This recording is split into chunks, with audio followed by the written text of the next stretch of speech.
Okay, દાખલા number 45, નીચેના પ્રકાશના જે વિકિરણો છે એની આવૃત્તિ સળતા ક્રમમાં ગોઠવવાની છે. ખાસ યાદ રાખજો, આવૃત્તિના સળતા ક્રમમાં ગોઠવવાના છે. તો વિદ્યાર્થી મિત્રો, સૌપ્રથમ આવૃત્તિની વાત કરે તો એફએમ રેડિયો છે, એ એફએમ રેડિયો ની આવૃત્તિ વિદ્યાર્થી મિત્રો તમને ખબર છે કે દૂર સુધી સંભળાય છે, એટલે એની આવૃત્તિ છે એ આવૃત્તિ રેડિયોની આવૃત્તિ સૌથી ઓછી હોય છે. ઓકે વિદ્યાર્થી મિત્રો, હવે બીજી વાત કરે તો અહીંયા વિદ્યાર્થી મિત્રો માઇક્રોવેવ આવશે. તમે જોઈ શકો છો કે માઇક્રોવેવ છે એ આવશે માઇક્રોવેવ.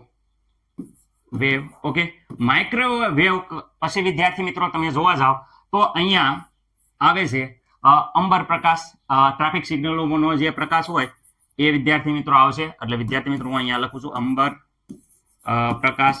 ઓકે, રેડી છે સર? હાલો, આ થિયરી છે એટલે એમનાનું આખું કહું છું, એક્સપ્લેનેશન નથી આપતો, વિડીયો લોંગ થાય છે એટલે. Okay, radio.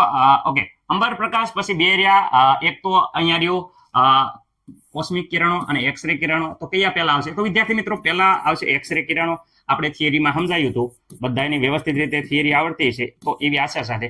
અને લાસ્ટમાં આવશે કોસ્મિક કિરણો.